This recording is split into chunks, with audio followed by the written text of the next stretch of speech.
Welcome to For Your Info. En inglés. You got it.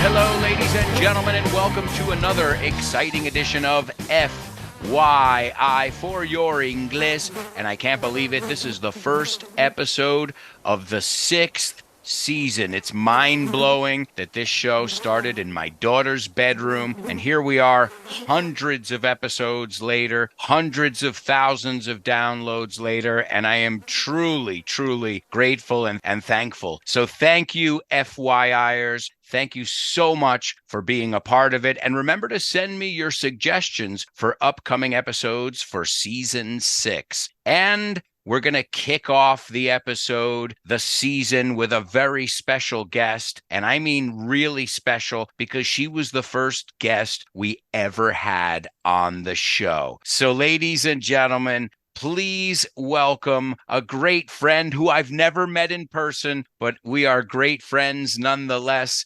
Please welcome Suzanne.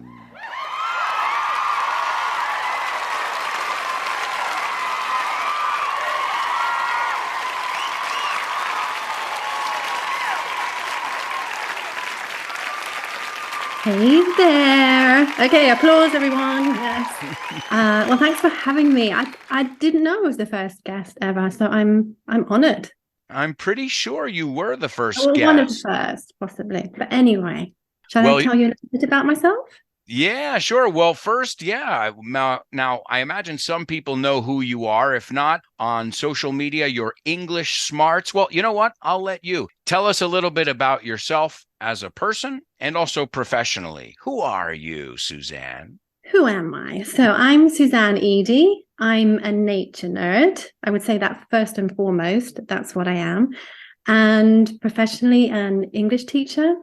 I have a website with resources for learning English and teaching English as a foreign language, and it's called recipesforenglish.com. You can also find me on Instagram at Recipes for English, and also Twitter and Facebook, where my handle is English Smarts. So that's 2 different names. I know that's confusing, but there it is. What else? I've also been studying digital marketing in the last few years.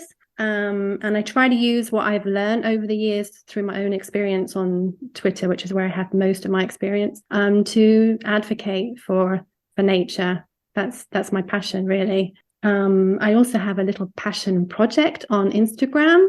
And if people would like to know about that, well, then they can send me a DM and I shall send them the link. Everything that you're saying, Suzanne, I'm sorry to cut you off, to interrupt you, and I want you to continue, but I'm going to put links to all of this stuff in the show notes. So you guys will be able to click on the links and check out many of Suzanne's ventures. Perfect. Thank you, Alberto.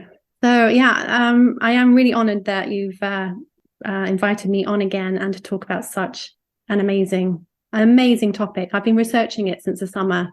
And it's amazing that I'm not yet dreaming about insects, because, they're on my mind all the time at the moment. Well, I know our first episode that we did together was a nature episode, and it was on cats, more of a domestic, but it's still nature. When did your love of nature start? I mean, it seems like it's grown since I've known you. Tell us a little bit about that. Yeah, as most people, I had a lot of interest in nature as a kid. I didn't have that fear that you have as an adult. I would pick up frogs that I found, toads. I don't think I'd do that today. I'm still interested in them, but you wouldn't find me just picking them up. I think I'd be a bit more reserved about it. But I don't know. So where it really kicked off, I think, is when we lived in Cyprus, and in our back garden. It was full of nature. It wasn't a particularly big garden, but we had, it's where I saw my first chameleon. And there were lizards and butterflies and the odd snake. Well, not in the garden, but I did see snakes now and then.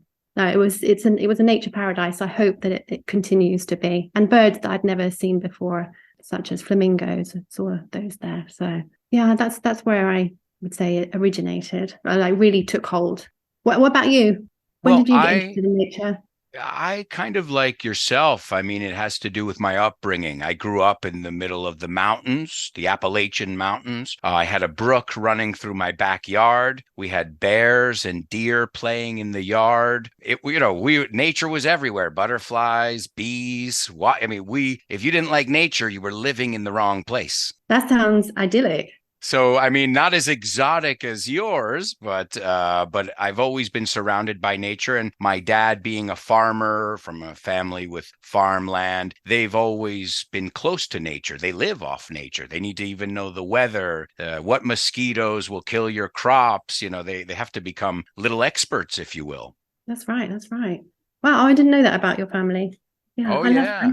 Yeah, it's Yeah, great so learning different things. we've always been nature lovers innately. I think my great grandfather and we still the good news we still have that land down in Almeria where we have fig trees and things like that. And my father still lives in the place where there are bears. In fact, this summer we were just chilling in the living room and a bear ran by, and that's commonplace there. But we're not here to talk about bears. We're talking about a love of smaller creatures that can be as deadly as bears too, if I'm not mistaken. That's right.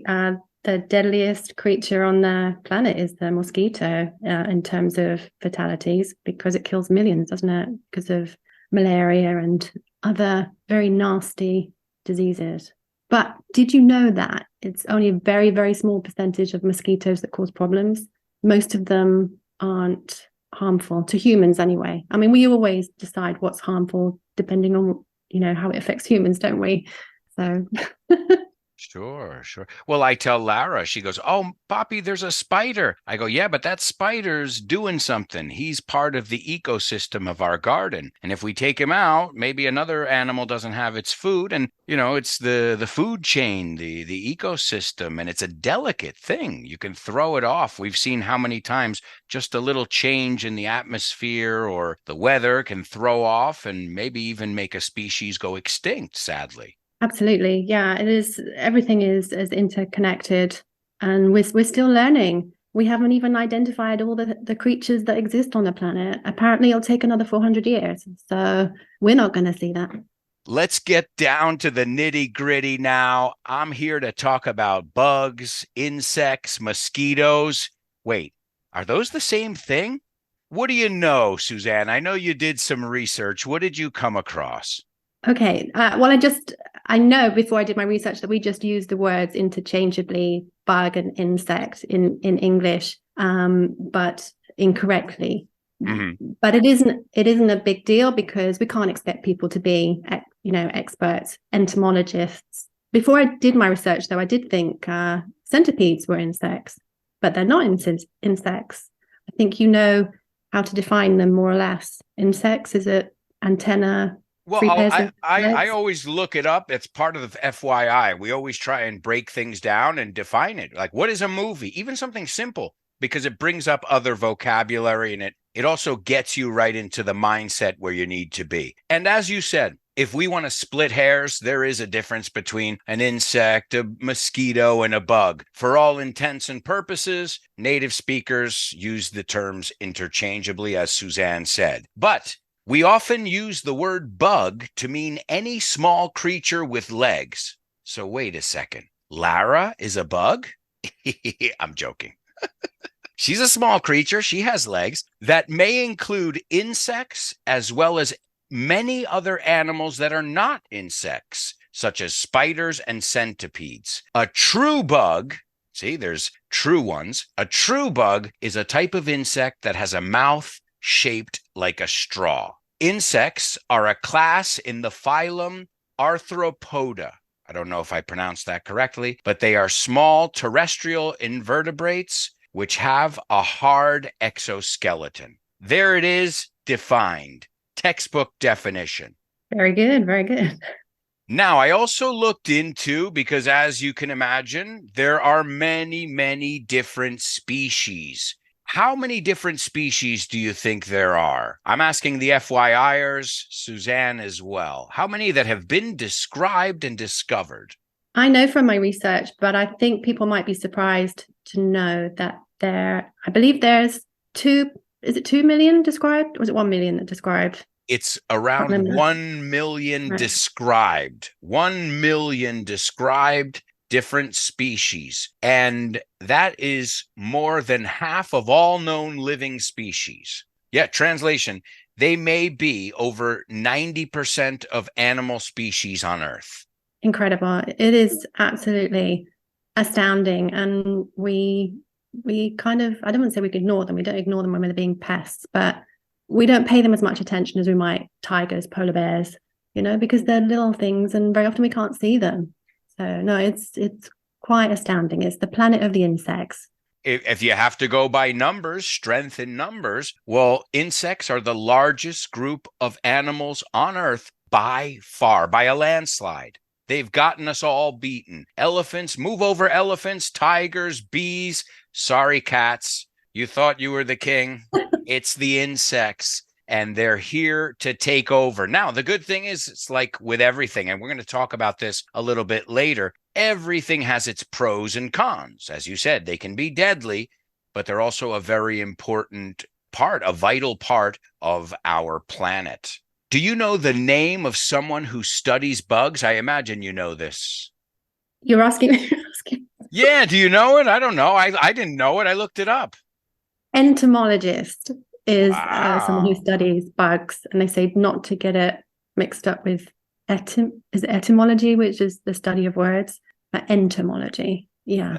That's But right. I don't know what Yeah. it means. I don't know if you break up the word, what it means. But anyway, Well, I'm sure it's definitely got a Latin root, like many, many words, but an entomologist, yes, is somebody who studies bugs. As I said, in every episode, I'm learning as well. So I didn't know that. I would have said the bug doctor or the bug scientist, the insectologist. I don't know. Be creative. But no, it's an entomologist. And these people literally travel around the world and observe bugs in their natural habitats, which, as we just said, is everywhere, from the rainforests to the plains to high, up on top of the mountain ranges. I mean, there's Mhm. nowhere. There are even bugs that live and breathe in water. That's right. That's right. It's a very small percentage. I think it was 3 to 4%.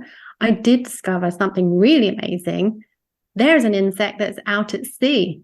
Oh, I wow. just didn't think that was possible. It's called, I think, the sea strider. Do you know what a water boatman is? It Water sounds boatman. familiar. When you're by a pond and you've got those insects that skate across the top. I think I don't know if they're related to those or they look like them. But anyway, they skate across the water. They don't live inside Yeah. the sea, Mm. and because of some amazing adaptations, they are able to cope with this extreme. It's an extreme environment being out in the turbulent ocean, and you don't want to get wet. They can't get they can't. I think there's not they can cope with getting a little bit wet. So these insects demonstrate why insects are the most successful group of animals on the planet. One of the reasons is because they are able to adapt to really extreme environments thanks to evolution.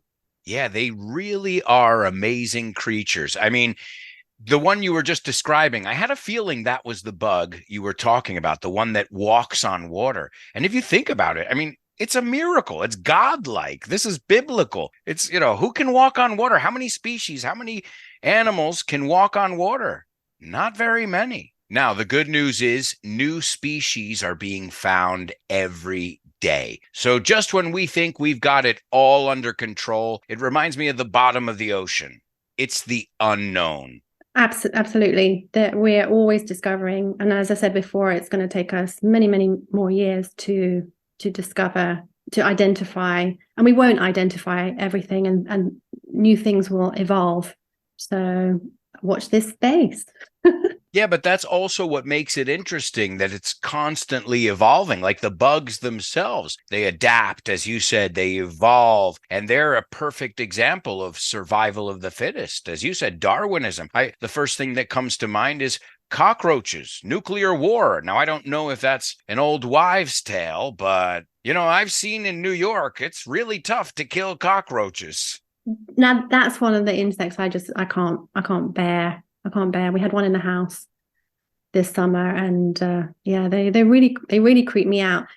But one of my missions while I was researching this is to find out what benefits insects have, because we all know bees. Yes, go on. And we're going to talk about that. We're going to talk about those benefits in just a moment, as well as the dark side. Oh, yeah. Who likes cockroaches? Cockroaches are the pigeons of insects. You know, if you think about birds, they're the pigeons or the birds nobody likes, right? All right. Well, you just mentioned before that bugs are useful or can be beneficial, perhaps, because let's be honest, bugs get a bad rap. When you think of the word bug, he's bugging me, right? You know, we swat the flies away. If we think of flies as something annoying. Let's be honest. Bugs, you said it earlier in the show, bugs aren't man's best friend, let's say. That's right. Some of them are, at the very least, a nuisance. You know, when we have a picnic and we've got wasps, nobody wants them around, and they really do bug you. They're extremely annoying. But there are so many things that insects do that I just didn't know until I started researching. I knew that bees pollinated, and that was about the extent of my knowledge, and I'm supposed to be a nature nerd. But I learned that it's not just bees that pollinate, wasps pollinate. So think about that next time. You might not want to swat the wasp. If it's not really bugging you, just leave it alone, because they are pollinators as well. Flies are pollinators. I did not know that. Oh, and you mentioned fig trees earlier. I discovered that fig trees are pollinated by wasps. I didn't know that. White Anglo-Saxon Protestants? I'm sorry. I had to. You had to get that one. Wasp is also a term we say, white Anglo-Saxon Protestant. But wow, you're blowing my mind, Suzanne. We are getting into some fun facts already, and we're going to get a lot of fun facts in the bonus episode. If you guys want to join us in the bonus episode, all you have to do is join my curious community on Patreon, and you can get tons of bonus content. That means an extra episode every week. It means PDF documents with all the vocabulary, expressions, and structures. And if you're in our higher levels, you can get a weekly group class with me. And if you're in our interstellar level, you get all of that and a monthly private class with me. If you want more information, you can go to patreon.com/Alberto Alonso. Feel free to ask me any questions. I can give you samples, but I've got to say, I am so proud of each and every one of my students. So a shout out to all of you, especially my super duper students, Lina, Javier, Paco, Roberto, Jose Maria, and Mila. And don't forget about my interstellar students, Carmen, Isa, Paco, David, and Edgar. Keep up the great work, guys. And if you want to find out more, FYI, as I always say, if you're hungry for more, then go on over to patreon.com/Alberto Alonso. So where were we? Right, that they pollinate. So they're breeding life, flies, something that most people find gross or disgusting. Yeah, we do think a lot of insects are gross, like cockroaches and stuff like that. But let's focus on all the amazing things they do. They are the unsung heroes. They really are. For example, aside from pollination, they give us pest control. For example, dragonflies eat a lot of mosquitoes. Wasps are apparently spectacular pest controllers. I think farmers might use them to help keep their crops free of pests. Another thing, they recycle decaying plants and they put nutrients back into the soil. They give us, I think you were going to say, they give us things like honey, right? Sure. Well, I guess that's the one everybody knows, but I didn't know about all these other benefits. And what else? Don't forget one that I find fascinating, forensic entomology. Oh. Okay. I don't know if any of you watch CSI, but when they are examining like the corpse, and I think if a corpse has lain there for quite a while undiscovered, it helps to have forensic entomologists who can come in and study what insects, what life cycles of insects are on the body. And apparently insects will visit a cadaver in a certain order, making it easy to know how long they've been there, which is important, because if you have a suspect and he has an alibi for a certain day, and then you say, well, actually the body was been there for longer. I mean, they have solved crimes. It's a very, very, I do encourage people that are interested in that kind of, true crime to check it out. It's very, very interesting. And a couple more things. They have inspired inventions. I think we have wasps to thank for paper, and the drone, the chainsaw, the drone, and the drones. As well. Sure. Yeah. I think they use dragonflies to study. They study dragonflies to give them ideas, and that's what we should do. Nature has been evolving all these millions of years, much longer than us, and they have fantastic systems. Sure. And what about silk? Sure, moths. They make silk, which is a precious fabric, a very expensive fabric. That's right. And we also mustn't forget how important, for example, fruit flies are in science, because we share 64% or something DNA with them.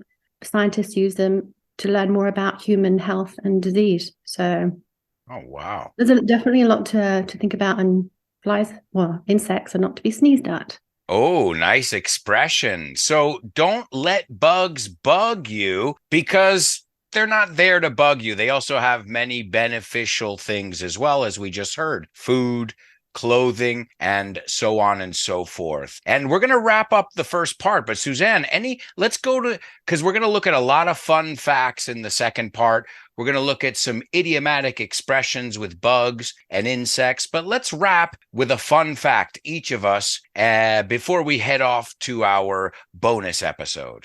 Okay, this was quite amazing, that the economic contribution of insects regards pollination is worth billions of dollars, and they are doing it for free. They're doing it for free. I mean, think about that. Okay? Next time you want to swat a fly. It really gives another definition to the word worker bee. Exactly. Very good.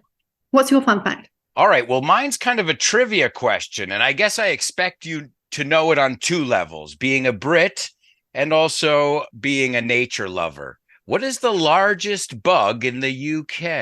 A stag beetle. Yeah, ladies and gentlemen, give her a cigar. Yeah, I saw one a couple of years ago. I think I've got it on my phone. I'll see if I can dig it up. Wow. They can grow to around 8 centimeters. So, all right. Well, we'll look at more fun facts and lots of idiomatic expressions and so much more in the bonus episode of today's FYI.